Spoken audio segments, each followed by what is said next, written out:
দূর থেকে দেখে মনে হয় কাঁঠাল, কিন্তু পাতার দিকে লক্ষ্য করলে মনে হবে পেঁপে পাতা। কিন্তু বাস্তবে এটি একটি ফল যা ব্রেড ফ্রুট গাছ নামে পরিচিত। ব্রেড ফ্রুট যা দেখতে কাঁঠালের মতো, তেমনি গুণে অনন্য। ব্রেড ফ্রুটের বৈজ্ঞানিক নাম আর্টোক্রাপস আল্টিলিস। মূলত দক্ষিণ পূর্ব এশিয়ায় উৎপত্তি হলেও বর্তমানে প্রশান্ত মহাসাগরীয় দ্বীপপুঞ্জ, ক্যারিবিয়ান, মধ্য ও দক্ষিণ আমেরিকা, এমনকি আফ্রিকার অনেক অংশেই চাষ হচ্ছে এটি।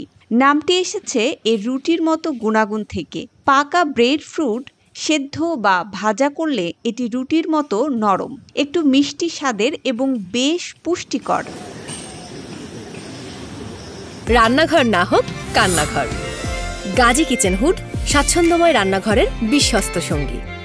একটি ব্রেড ফ্রুটে প্রচুর carbohydrate, fibre, vitamin C, potassium এবং অ্যান্টিঅক্সিডেন্ট থাকে।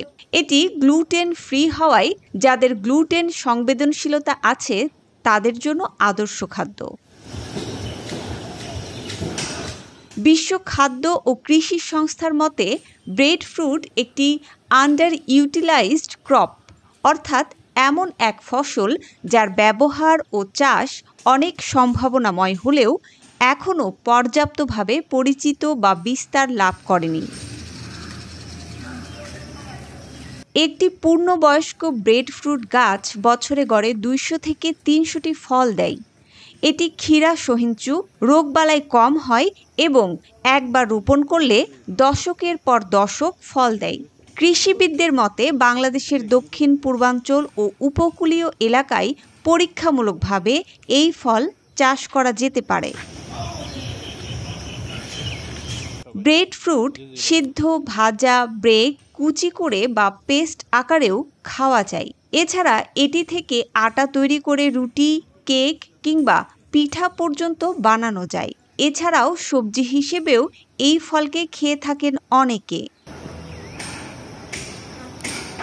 কুমিল্লা জেলা কৃষি সম্প্রসারণ অধিদপ্তরের উপপরিচালক আইয়ুব মাহমুদ বলেন, এটি কুমিল্লা বোর্ডেই প্রথম 3টি গাছ লাগানো হয়েছে। ফলটি পুষ্টিগুণে ভরপুর এবং ভেষজ গুণও আছে। বাংলাদেশে বাণিজ্যিকভাবে এর চাষ হয়নি। কেউ আগ্রহী হলে কৃষি বিভাগ সহযোগিতা করবে। এই ফলটা দেখতে কাঁঠালের মতো নেয়। এটা বাড়ির গাছটা দেখা যায়, বাটে বিভিন্ন জায়গাতে এই গাছটা লাগানো আছে।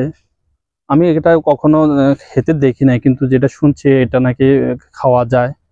আর পাতাগুলো ব্যতিক্রম, তার জন্য একটু ভিন্নতা আর কি গাছটা।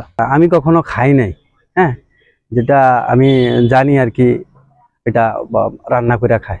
এই ফল শুধু একটি খাবার নয়, এটি হতে পারে জলবায়ু পরিবর্তনের বিপরীতে একটি শক্তিশালী অস্ত্র। অজানা এই ফলটি একদিন আমাদের দৈনন্দিন খাদ্য তালিকায় জায়গা করে নেবে, এই আশাই করছে আগামীর প্রজন্ম। মুসবা আলিম তিন্নি, জিটিভি নিউজ।